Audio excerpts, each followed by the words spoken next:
Muito bem. Pegue aí o Evangelho e abra na carta que o apóstolo Paulo escreveu para Tito, capítulo 3, a partir do versículo 4. A carta que Paulo escreveu para Tito, que era também um jovem, que era também um moço, como Timóteo, um moço que era muito útil ao ministério de Paulo, um moço que trabalhou com ele na ilha de Creta. O apóstolo Paulo escreve esta carta, esta pequena carta, e aqui tem uma passagem sublime, a partir do versículo 4.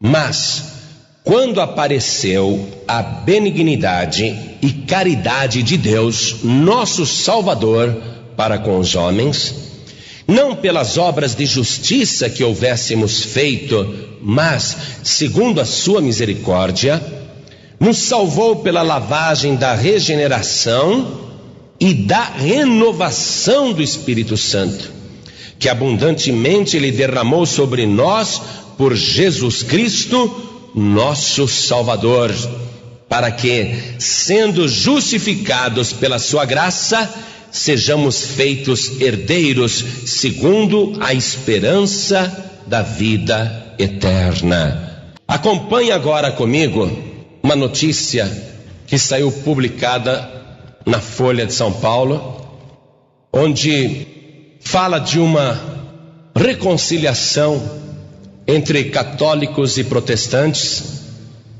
numa questão que dividiu as igrejas durante muitos séculos.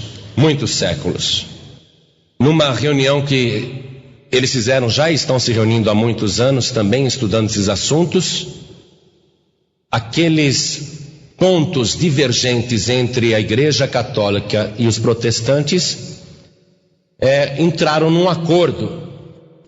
E eu faço questão de ler para você, por exemplo, o que diz a notícia.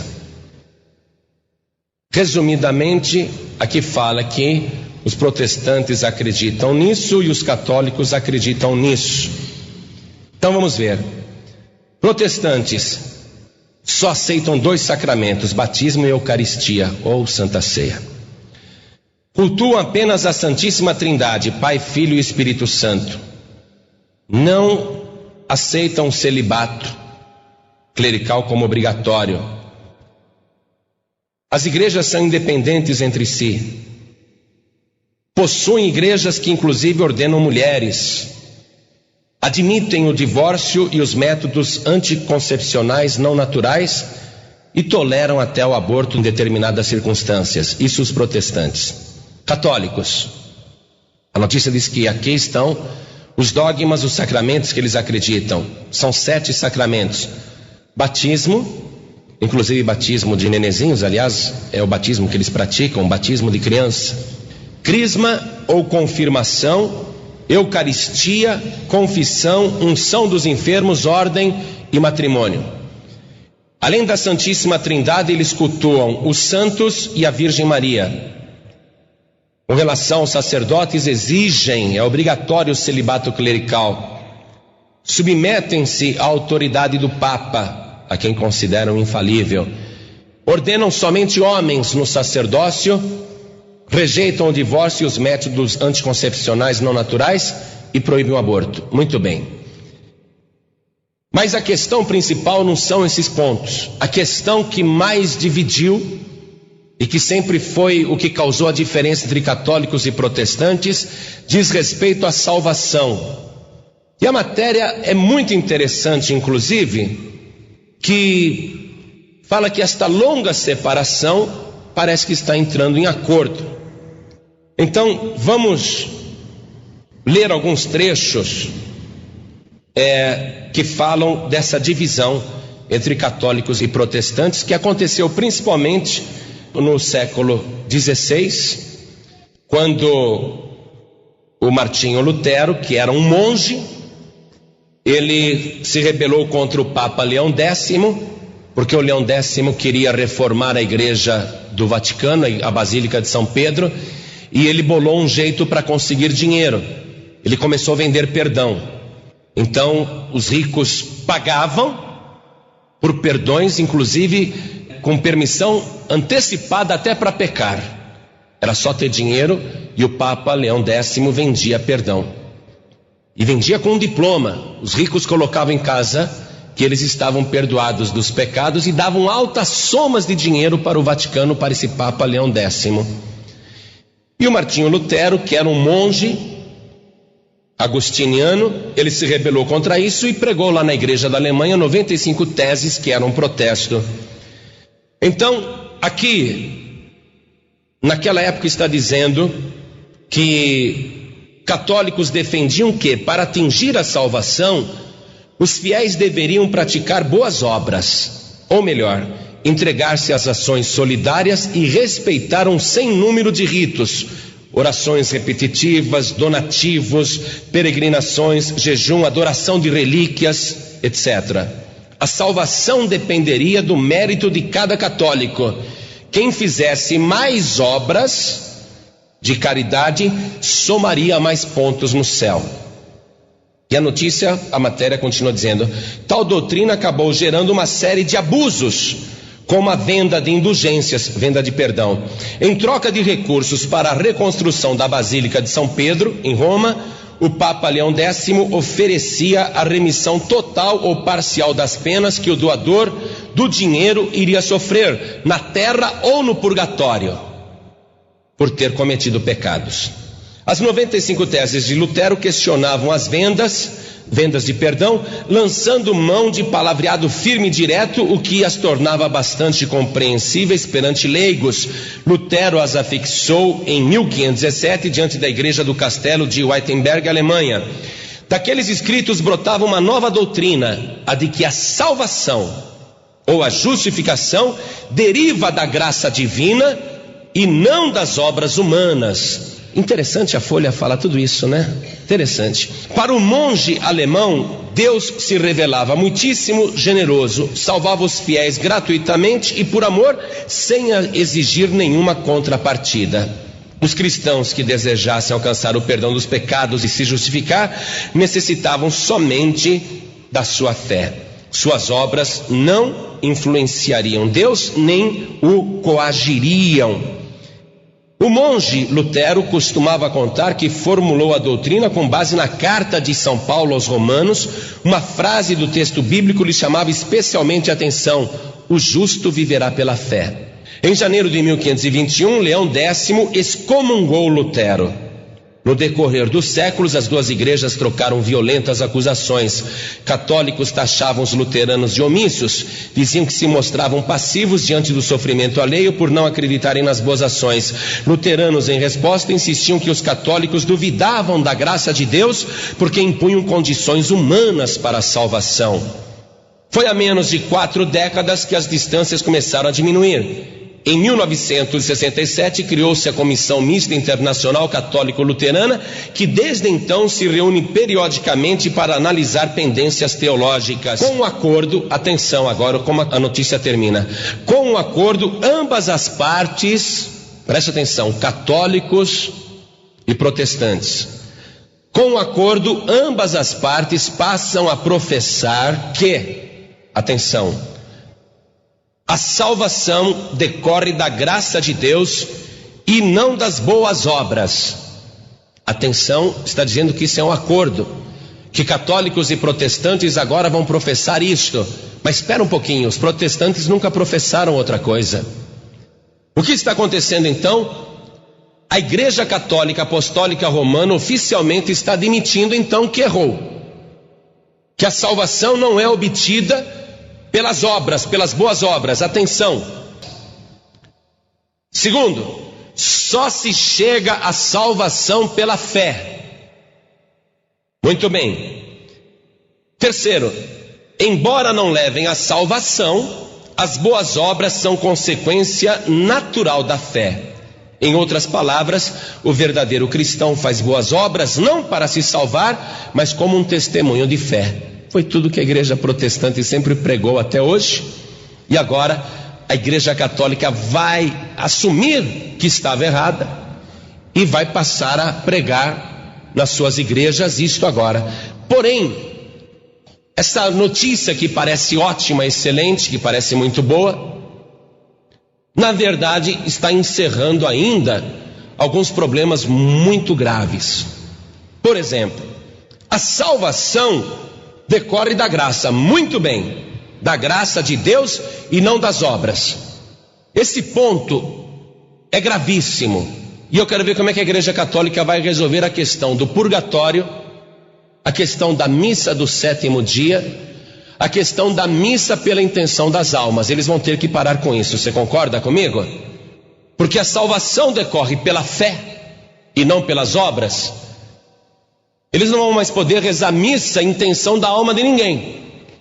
Então eu quero só, antes de começar a discutir esses pontos aqui da notícia, eu quero, em primeiro lugar, apesar de ainda haver problemas, e nós vamos ver já já, eu quero glorificar a Deus por isso que está acontecendo, por essa mudança que está acontecendo, por essa admissão de erro por parte da Igreja Católica Apostólica Romana, que durante muitos e muitos séculos ficou exigindo das pessoas altas quantias em dinheiro para perdoar pecados, para arrancar almas de purgatório, para rezar missa em intenção das almas. Que durante muito tempo andou pregando que a pessoa, para ser salva, tinha que doar as propriedades para a Igreja Católica Apostólica Romana. Apesar de tudo isso, eu quero glorificar a Deus por essa mudança, porque é uma mudança fundamental. É apenas o começo de uma mudança. E nós podemos garantir para vocês, esta obra, quem está fazendo é o Espírito Santo de Deus e a palavra do Deus Todo-Poderoso. A partir do momento que o povo toma conhecimento da palavra, não se admite mais erro nem superstição. As coisas estão mudando. Você vê que os padres estão cantando as músicas dos pastores. Você vê que as missas estão deixando de ser missas para virarem cultos. Você vê que a Igreja Católica Apostólica Romana passa agora a admitir que a salvação não é pelas boas obras, e sim pela fé. Antes de continuarmos, vamos ver um histórico importante. Vamos ver uma coisa importante. Com caneta na mão. Pegue aí mesmo, anote na Bíblia. Eu quero te mostrar o seguinte, que quando Jesus mandou os apóstolos irem por todo o mundo e pregar o evangelho a toda criatura, quando ele deu essa ordem logo após a sua ressurreição, Jesus prometeu que estaria conosco até a consumação dos séculos, amém? E a partir daí o evangelho começou a ser pregado. Naquele início não havia Igreja Católica Apostólica Romana, preste atenção. Haviam pequenas comunidades. E esse foi o segredo do crescimento do evangelho, porque Jesus, ele declarou o seguinte, lá em Mateus 18:20, onde estiverem 2 ou 3 reunidos em meu nome, aí estarei eu presente no meio deles, amém? Então a igreja cristã primitiva não era católica apostólica romana, era simplesmente uma igreja cristã, não existia igreja católica. E assim foi durante praticamente 300 anos, ou mais um pouquinho ainda, durante 300 anos. Não havia, nos primeiros 350 anos, não havia essa denominação de Igreja Católica Apostólica Romana. Havia tão somente igreja cristã. Somente a igreja cristã, pequenas comunidades cristãs, bastavam 2 ou 3 pessoas para se ter uma comunidade cristã. Não havia igreja católica. Todos aqueles que sucederam os apóstolos, que sucederam Pedro, Tiago, João, Mateus, todos esses que sucederam Paulo, enfim, inclusive Tito e outros mais, que continuaram a obra de pregação do evangelho, eles nunca foram denominados católicos. Não existia igreja católica, havia igreja cristã. E muitos deles que viveram naquela época, seus nomes são conhecidos. Podemos citar, por exemplo, aqui, no primeiro século, houve um pregador chamado Cleto, que viveu no ano 69 da era cristã. Houve um outro pregador chamado Clemente, que viveu no ano 95 da era cristã, no primeiro século. Houve um outro chamado Justino, que viveu no ano 100.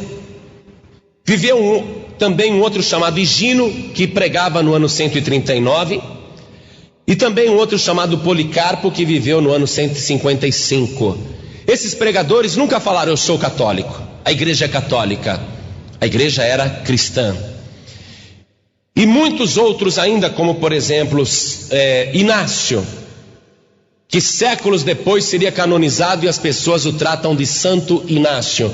Ele viveu no ano 110. Inácio nunca foi católico. Um outro chamado Irineu, que foi consagrado depois, canonizado como Santo Irineu, viveu no ano 180 da era cristã, nunca foi católico. Vicente, que depois seria chamado de São Vicente, foi canonizado, viveu no ano 310 da nossa era e nunca foi católico. Houve um chamado Silvestre, que mais tarde foi canonizado para São Silvestre, e ele nunca foi católico. Todas essas pessoas que viveram nos primeiros 300 anos, e olha que 300 anos é chão, é muito chão. Durante 300 anos não houve a denominação Igreja Católica Apostólica Romana. Mas quando chegou ali no ano 304, muitos bispos começaram a se reunir e começaram a desviar do Evangelho, começaram a mudar o Evangelho. Agora eu quero que você vá anotando essas datas, o que foi acontecendo nessas datas, para você ver como houve o desvio. Porque as pessoas pensam que a Igreja Católica Apostólica Romana estava lá desde o tempo de Jesus. Isso é mentira. A Igreja Católica Apostólica Romana vai surgir muitos séculos depois e é um desvio do cristianismo. Assim como muita gente pensa que a reforma de Lutero foi um desvio do cristianismo, não. A reforma de Lutero foi um desvio do catolicismo voltando para o cristianismo. Foi a reforma, e tanto é que Lutero estava certo que agora aqui nós estamos lendo que a Igreja Católica admite, portanto, que a salvação não é pelas obras e sim pela fé. Mas vamos anotar essas datas para você acompanhar o desvio, como que surgiu a Igreja Católica Apostólica Romana. No ano 304 da era cristã, alguns bispos queriam ser chamados de Papa. Vários bispos começaram a falar para o povo: olha, me chama de Papa. E haviam muitos papas. É como está acontecendo hoje. Hoje o que você vê? Os homens de Deus não se contentam em serem chamados de evangelistas, pastores, missionários. Eles querem ser apóstolos, querem ser bispos, não é? Tem gente se auto-ungindo apóstolo. Então, no ano 304 da era cristã, muitos evangelistas e pregadores, já desviando do cristianismo, começaram a pedir ao povo que os tratassem por Papa. E um queria ser um papa mais importante do que o outro, um papa mais querido do que o outro. Haviam vários papas. Muito bem, olha o desvio. Jesus disse a ninguém chameis pai, porque um só é o vosso pai que está no céu. No ano 310, vá anotando o que eu estou falando, começaram as rezas pelos mortos. Não existe oração pelos mortos na Bíblia Sagrada. Mas no ano 310 desta era, esses papas inventaram as rezas pelos mortos. No ano 320 da nossa era, começaram a usar velas nas igrejas pela primeira vez. Então, no 320, o uso de velas. Porque até o ano 320, nenhuma igreja cristã acendia vela. É lógico. Para que uma igreja cristã vai acender vela se nós temos a luz do mundo, que é Jesus Cristo? É ou não é? Começaram a acender velas porque já estavam entrando na escuridão. Continuando as anotações aí. No ano 325, um imperador romano chamado Constantino, ele se converteu e ele construiu num bairro nobre de Roma uma igreja chamada Igreja do Salvador.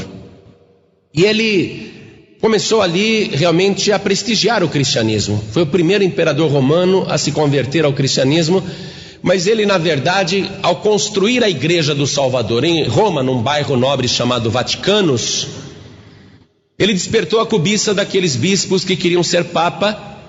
Então eles começaram a construir palácios em volta da Igreja do Salvador, e foi assim que surgiu o Vaticano, com vários papas em volta da Igreja do Salvador. Continuando a leitura.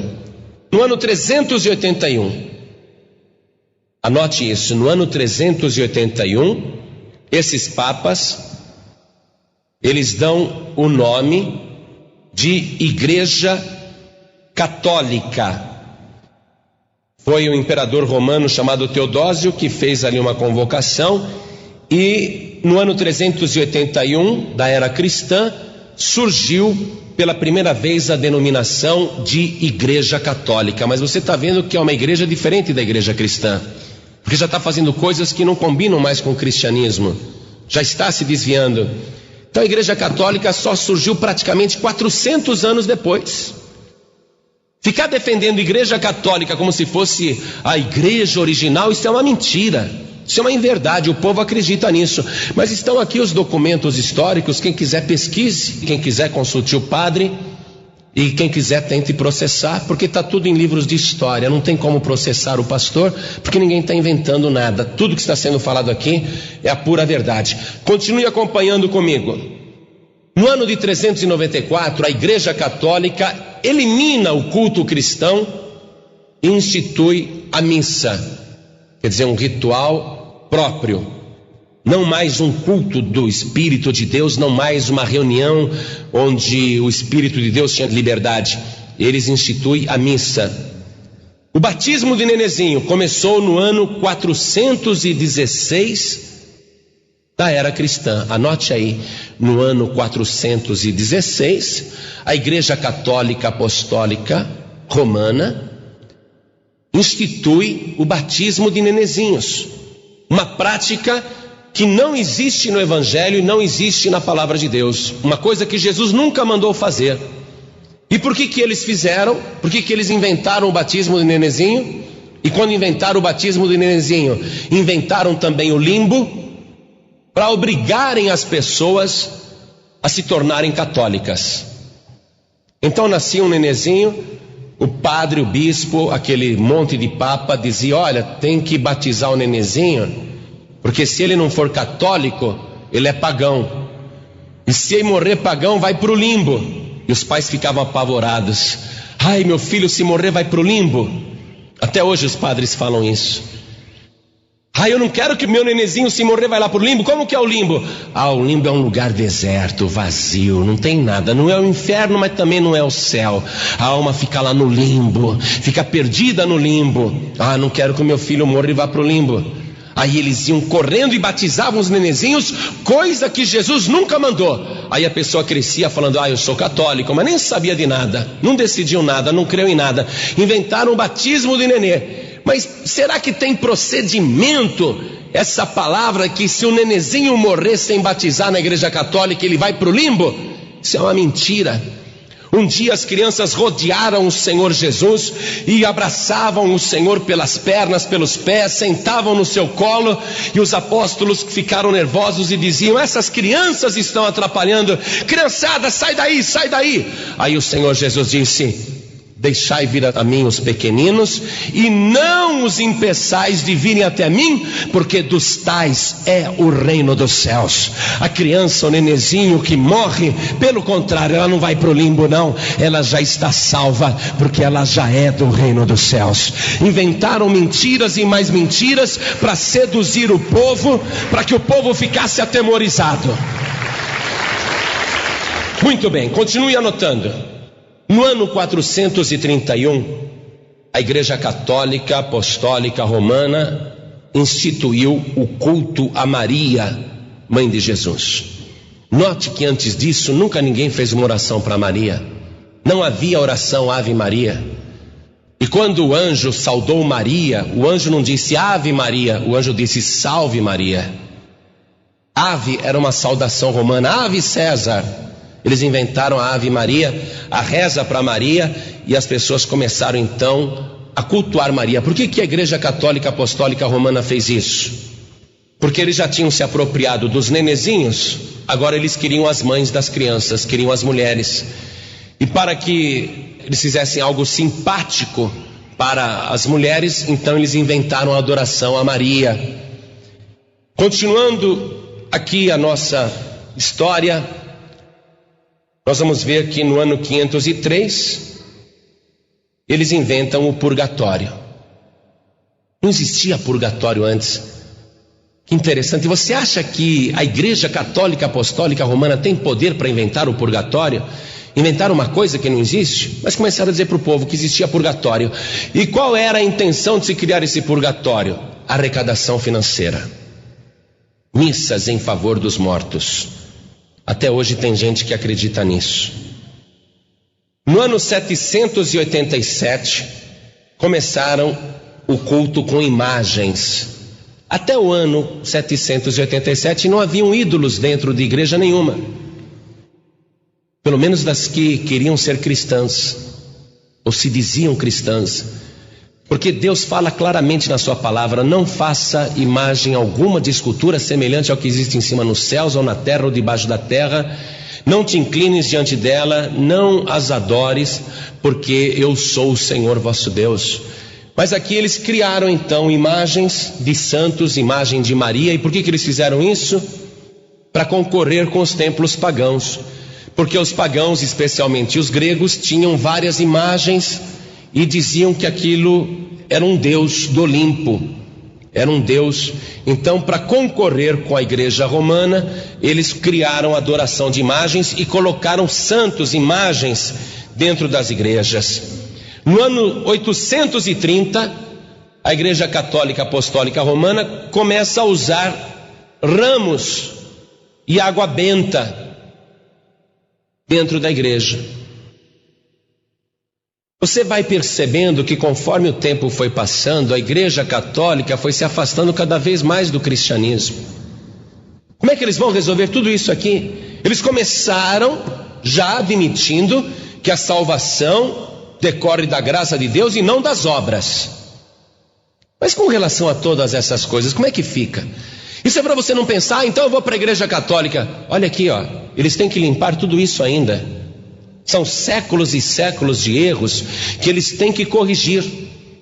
A Igreja Católica Apostólica Romana, para voltar ao cristianismo, tem que tirar todos os santos de dentro, tem que acabar com esse negócio de culto a Maria, tem que acabar com esse negócio de culto a santos, tem que acabar com o batismo de criança, tem que falar que o purgatório não existe, tem que falar que não existe limbo. Como é que ficam essas outras coisas? Então não vai apressadamente achando que a Igreja Católica está voltando para o caminho. Há muita coisa ainda para se fazer. Continue acompanhando. Aqui no ano 933, eles começaram a inventar santos. Foi aí que Inácio virou Santo Inácio, foi aí que Irineu virou Santo Irineu, foi aí que Vicente virou São Vicente, foi aí que Silvestre virou São Silvestre. No ano 1184 houve a Inquisição. Eles diziam que as pessoas tinham que se converter, tinham que virar católico de qualquer jeito. Esse foi o período negro, realmente negro, da Igreja Católica Apostólica Romana. Para você ter uma ideia, os padres, durante a Inquisição, eles tinham poder sobre a vida das pessoas. Se eles desconfiavam que alguém era da bruxaria ou da feitiçaria, eles matavam as pessoas. Mas eles faziam isso especialmente contra judeus e contra os cristãos, que não aceitavam o Papa, que não aceitavam a imagem, que não aceitavam o batismo de criança. Eles inventaram a Inquisição justamente para matar essas pessoas, eliminar a oposição. Um padre, por exemplo, ele queria destruir uma mulher, ele simplesmente acusava de bruxaria e torturava a pessoa, até a pessoa confessar.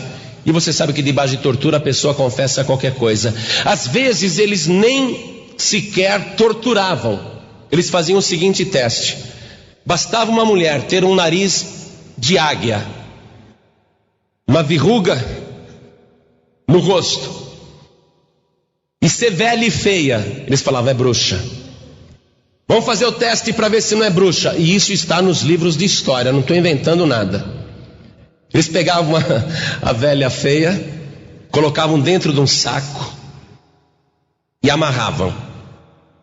Aí os padres iam até o rio e jogavam o saco dentro do rio para fazer o teste se ela era bruxa ou não. Se o saco afundasse, ela não era bruxa. Agora, se o saco flutuasse, então estava provado o poder de bruxaria que ela tinha, então tinha que morrer. Então você percebeu que de todo jeito a pessoa morria? Porque se o saco afundava, morria afogada. De todo jeito a pessoa morria. E isso não foi brincadeira, aconteceu de verdade. Cuidado quando você fala, Santa Igreja Católica. Veja bem, tome cuidado quando você fala isso. Eu sou católico, eu sou da Santa Igreja Católica. Tome cuidado. A Igreja Católica cometeu crimes bárbaros, inclusive aqui no Brasil. Outro dia nós vamos falar sobre isso.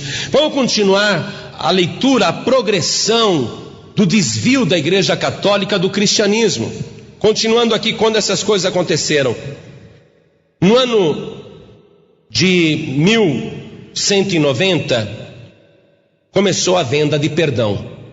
Em troca de dinheiro, vendia-se diplomas de perdão, e foi contra essas coisas que duraram 400 anos que Lutero se rebelou.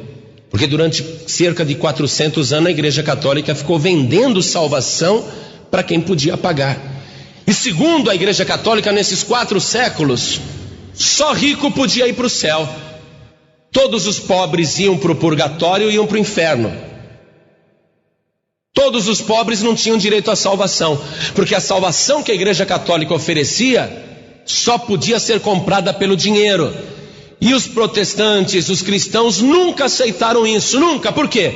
Porque a nossa salvação não é comprada nem por ouro, nem por prata, nem por vil metal, mas pelo precioso sangue de Jesus Cristo que foi vertido na cruz do Calvário. A nossa salvação não é por causa do dinheiro, mas é por causa do sangue de Jesus. Continuando. Em 1200, eles tiraram a ceia e passaram a fazer a hóstia. E proibiram inclusive o povo de participar do vinho. A pessoa participava só da hóstia, totalmente fora, porque Jesus disse: quem não comer a minha carne e não beber o meu sangue não tem parte comigo. Na noite em que Jesus traído, ele pegou o pão, partiu e disse: tomai e comei, isto é meu corpo que é partido por vós. Depois ele pegou o cálice com vinho e disse: tomai e bebei, este cálice é o novo testamento no meu sangue, que é dado por remissão de vós. Então não é possível participar do corpo de Cristo sem o vinho. E aqui a Igreja Católica passou a dar somente hóstias. Muito bem. No ano de 1476, o Papa Sisto IV, ele realmente colocou no papel que o purgatório existia. No ano de 1546, eles introduziram livros apócrifos na Bíblia. Todo mundo sabe que a Bíblia católica tem mais livros do que a Bíblia protestante. No ano de 1846, só para você ter uma ideia, o Papa Pio IX disse que a leitura da Bíblia é uma peste. Atenção que eu vou repetir e eu vou dar o nome dele e vou dar a data. Esse Papa, ele foi Papa entre 1846 e 1874. Chamava-se Pio IX. E ele disse, e isso está nos livros, não dá para ser apagado, ele disse que a leitura da Bíblia é uma peste. E em 1864 ele voltou a reafirmar isso. A leitura da Bíblia é uma peste. Muito bem, a leitura da Bíblia é uma peste para esse Papa Pio IX, mas para nós é o poder de Deus para a salvação da nossa alma. É a palavra do Deus Todo-Poderoso, não é peste coisa nenhuma. Você acha que esse Papa Pio IX está onde? Deve estar no inferno, não no purgatório. No ano de 1854, eu quero que você anote isso aí, mas com letra bem grande agora. A Igreja Católica Apostólica Romana criou o dogma da Imaculada Conceição. Quer dizer, a Maria, ela continua virgem até hoje. Mesmo depois de ter tido 5 filhos homens e várias filhas mulheres, ela continua virgem até hoje. No ano de 1870, o Papa pôs uma coroa na cabeça e falou: eu sou infalível. Coitado, olha o que tem de falha. Ele está tão no erro que ele falou: o que eu falo é infalível, respeitem o que eu falo. Naquela época também, quem é que lia a Bíblia? 1870, quem que lia a Bíblia? O Papa falou: sou infalível. E falou: agora só tem um Papa e eu sou infalível. No ano de 1950, o Papa Pio XII, no ano de 1950, ele declarou num documento por escrito, segundo a sua infalibilidade papal, ele declarou que Maria subiu ao céu. Isso só foi inventado pela igreja no ano de 1950. Preste atenção. Preste atenção, porque isso é muito recente. No ano de 1950, eles inventaram que a Maria subiu ao céu e que a Maria está lá intercedendo por nós, agora e na hora da nossa morte. Que a Maria tem que ser cultuada porque ela subiu, está lá intermediando, rogando por nós. Isso só foi declarado em 1950, muito perto de todos nós. Eles colocaram a Maria realmente como intermediária, dizendo: olha, para chegar a Jesus tem que ser pela Maria. Isso foi oficializado. O católico, meu irmão católico, tomara que você ouça isso pelo rádio. O católico está com a vida complicada demais. O católico, para ser salvo, ele tem que passar pelo padre, depois ele tem que passar pelo bispo, depois ele tem que passar pelo cardeal, depois ele tem que passar pelo papa, depois ele tem que passar pelos santos, por Pedro, por Tadeu, por Expedito, por Silvestre, tem que passar por tantos santos. Aí depois que ele passa por tantos santos, ele chega lá na Maria. Ou melhor, acho que antes da Maria, ele tem que chegar para São Pedro e falar: São Pedro, abre a porta aí para mim. O senhor está com a chave. Aí São Pedro fala: não, vai para o purgatório, miserável. Coitado do católico, mas graças a Deus que para nós o caminho para a salvação é muito curto, muito fácil, muito perto. É só receber Jesus Cristo como único Salvador. Quem crer em Jesus será salvo. Eu sou o caminho, a verdade e a vida, e ninguém vem ao Pai a não ser por mim.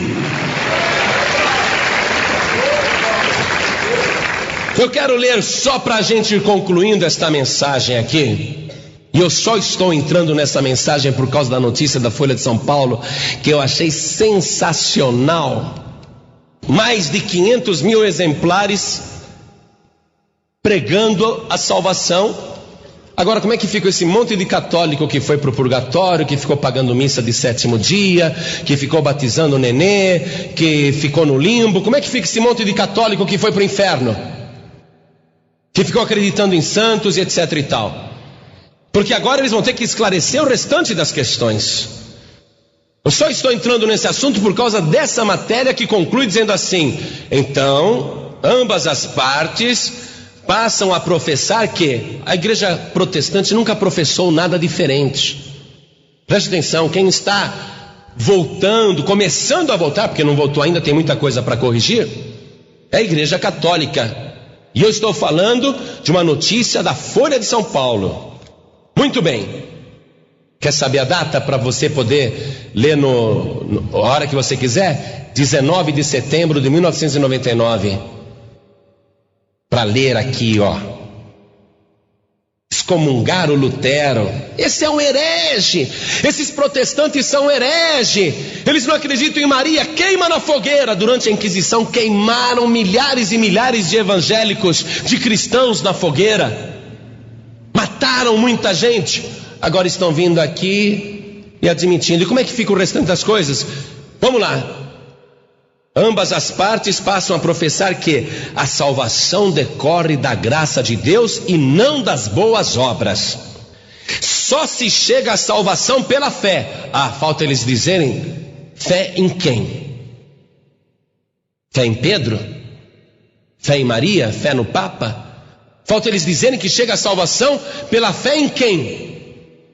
Porque só existe um jeito de uma pessoa chegar à salvação: pela fé. Não adianta ter fé em qualquer santo, nem em qualquer apóstolo, nem em Maria, nem em ninguém. A palavra que Jesus proferiu é muito clara. Vamos ver comigo lá em São João, no capítulo 17, quando Jesus estava para ser preso, e ele faz uma oração pelos discípulos, ele faz uma oração ao Pai. O capítulo 17 de João é uma bela oração do Senhor Jesus, mas eu só quero ler o início. Está escrito assim, olha: Jesus levantou os olhos dos céus e disse: Pai, é chegada a hora, glorifica teu filho, para que também o teu filho te glorifique a ti, assim como lhe deste poder sobre toda a carne, para que dê a vida eterna a todos quantos lhe deste, e a vida eterna é esta. Circule bem grande aí, circule São João capítulo 17 versículo 3, Jesus orando ao Pai dizendo: e a vida eterna é esta, que conheçam a ti só, por único Deus verdadeiro, e a Jesus Cristo, a quem enviaste. Jesus, o único Salvador, Jesus, o único que leva para a vida eterna. A salvação é pela fé, mas é só pela fé em Jesus e no único e verdadeiro Deus. Não existe outro intermediário. Pode esquecer todas as outras coisas, tomar, ora a Deus para que a Igreja Católica conserte tudo o que está errado, mas ela não continuará salvando na condição em que ela está. Não continuará salvando, porque tanto a minha Bíblia, como a tua Bíblia, como a nossa Bíblia, seja católica ou protestante, ela diz o seguinte: Atos dos Apóstolos, capítulo 4, no versículo 12: e em nenhum outro há salvação, porque também debaixo do céu nenhum outro nome há dado entre os homens pelo qual devamos ser salvos. Isso está na minha Bíblia e na Bíblia Católica. Maria não vai rogar por você nunca. Pedro não vai abrir porta nenhuma para você. Quem abre a porta para você é aquele que disse: eu sou a porta, quem entrar por mim salvar-se-á e sairá e achará pastagens. A porta que se abre, a porta que salva tem nome, é Jesus Cristo, não é Pedro. Pedro não abre nada. E em nenhum outro, atenção, nenhum outro. E aí eu quero também que você exclua Buda, quero que você exclua Maomé, quero que você exclua Confúcio, quero que você exclua Iemanjá, quero que você exclua a reencarnação, exclua tudo, porque em nenhum outro há salvação, porque também debaixo do céu nenhum outro nome há dado entre os homens pelo qual devamos ser salvos. E para concluir a mensagem, eu quero abrir aqui a primeira carta que o apóstolo Paulo escreveu a Timóteo, no capítulo 2 e no versículo 3 em diante. Circule bem isso, circule, grave bem isso, porque isto é bom e agradável diante de Deus, nosso Salvador, que quer que todos os homens se salvem e venham ao conhecimento da verdade, porque há um só Deus e um só mediador entre Deus e os homens, Jesus Cristo, homem, o qual se deu a si mesmo em preço de redenção por todos, para servir de testemunho a seu tempo. Amado, estas palavras que nós estamos proferindo com a ajuda da Folha de São Paulo, louvado seja Deus. Estas palavras que nós estamos proferindo, que já foram ditas desde o princípio por Jesus, que foram pregadas pelos apóstolos, que foram anunciadas por aqueles que não aceitaram o erro nem a mentira, aqueles que conheciam a verdade, aqueles que preservaram o evangelho durante anos, aqueles que esconderam a Bíblia para que os padres não as queimassem. Nós devemos a eles muitas coisas. Durante muito tempo a Bíblia foi perseguida, os padres diziam que quem lia a Bíblia ficava louco. Aqui no Brasil queimaram pilhas e pilhas de Bíblia, mas essa palavra não pôde ser destruída, porque não é a palavra do homem, é a palavra do Deus Todo-Poderoso. E Deus continua proclamando: eu quero que todos os homens cheguem ao conhecimento da verdade. Conhecereis a verdade e a verdade vos libertará. Deus continua querendo salvar. Ele quer que os homens conheçam essa única verdade. Há um só Deus e um só mediador entre Deus e os homens, Jesus Cristo, homem, o qual se deu a si mesmo em preço de redenção por todos. Foi o único que se deu em preço de redenção. Esquece os outros, não tem outro Salvador. Que bênção, que bênção. Deus quer que todos os homens cheguem ao conhecimento da verdade. Deus quer que todos os homens se salvem. Olha bem, não existe purgatório nem limbo, meu amigo, minha amiga. Existe essa verdade aqui que você acabou de ouvir. A salvação não é pelas obras, não. A salvação é pela fé, pela graça. Efésios capítulo 2, versículo 8 e o 9 diz assim: porque pela graça sois salvos mediante a fé, e isto não vem de vós, é dom de Deus, presente de Deus, não vem das obras para que ninguém se glorie. Sabe, ninguém vai ficar se gloriando. Eu sou salvo porque eu dei muita esmola. Eu fui salvo porque eu fiz muita caridade. Eu fui salvo porque eu dei muito dinheiro para a igreja. Quando alguém estiver vestido de branco lá na glória, andando com uma coroa na cabeça, com vestes resplandecentes, quando alguém estiver ali pisando aquelas ruas de ouro, ninguém vai se gloriar dizendo: eu estou aqui porque eu mereço. Mas todos estarão glorificando o nome do Senhor Jesus e dizendo: eu fui salvo porque Jesus morreu por mim na cruz do Calvário. Eu estou aqui porque fui salvo pela graça, foi presente de Deus. Eu acreditei, não é porque eu merecia, foi porque Jesus me salvou. Pela graça sois salvos mediante a fé. Isto não vem de vós, é dom de Deus. Não vem das obras para que ninguém se glorie. O que eu faço, pastor, para ser salvo? Aquilo que Jesus disse, aquilo que o Evangelho diz, aquilo que a palavra de Deus diz em São João 1,12. Mas a todos quantos o receberam, deu-lhes o poder de serem feitos filhos de Deus, aos que creem no seu nome. Tem que receber Jesus como único Salvador. Não é aceitar Jesus como Salvador, não, como muita gente fala, e muitas vezes até falei isso, mas o Espírito Santo me corrigiu. O Espírito Santo não me permite mais dizer: quem quer aceitar Jesus como Salvador? Diz que isso está errado. Jesus não precisa ser aceito por ninguém. Não é ele que tem que ser aceito, é você que tem que ser aceito por Jesus. É você que tem que dizer: Senhor, eu sou um pecador, uma pecadora, o Senhor me aceita assim mesmo? E Ele vai dizer: eu aceito. Todo aquele, toda aquela que o Pai me dá virá a mim, e quem vem a mim de maneira nenhuma eu lançarei fora.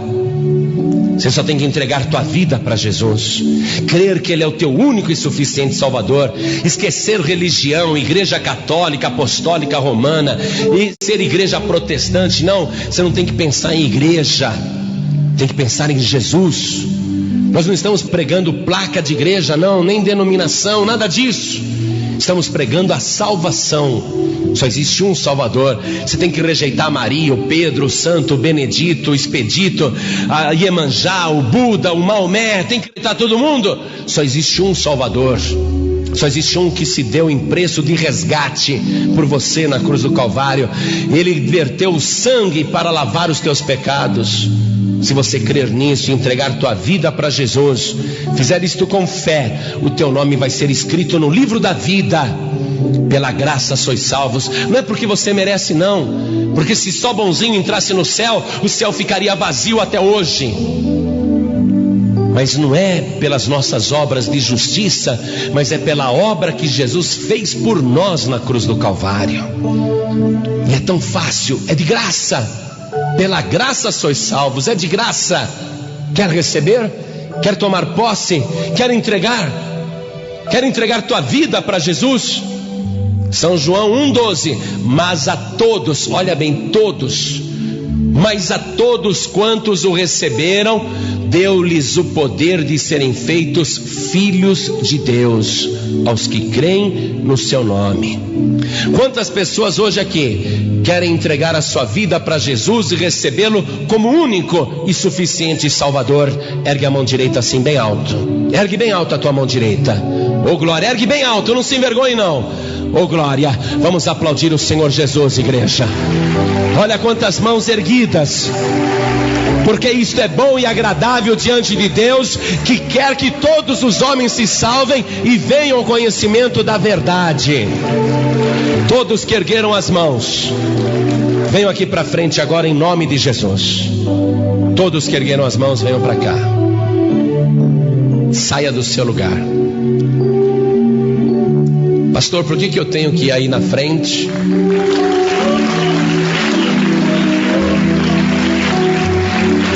Porque Jesus disse: quem me confessar diante dos homens, também eu o confessarei diante do meu Pai que está nos céus. Você tem que vir aqui na frente, diante dos homens, confessar isso, que Jesus é o teu único Salvador. É um testemunho público da tua fé. E tem mais almas chegando. Como é bom chegar ao conhecimento da verdade. Como é bom receber o Salvador, receber a salvação. O Espírito Santo de Deus também está chamando por você, que já conhece a palavra e já sabe que não há outro caminho, já sabe que não há outro Salvador. Você, quem sabe, até já se batizou nas águas, mas ultimamente tem andado fora da presença de Deus, ou tem andado na presença de Deus e na presença também do mundo, na presença também das trevas, tem andado em lugares de escuridão, lugares tenebrosos. O Espírito Santo também está falando com você, dizendo: conserta a tua vida, porque os tempos estão se acabando, e a qualquer momento o Rei da Glória vai voltar para buscar a sua igreja. E você não pode ficar desse jeito, não pode continuar assim. O Espírito Santo está dizendo para você que está afastado, afastada da casa do Pai, afastado, afastada do caminho, você que está fora do caminho, ou às vezes está dentro da igreja, mas está fora do caminho.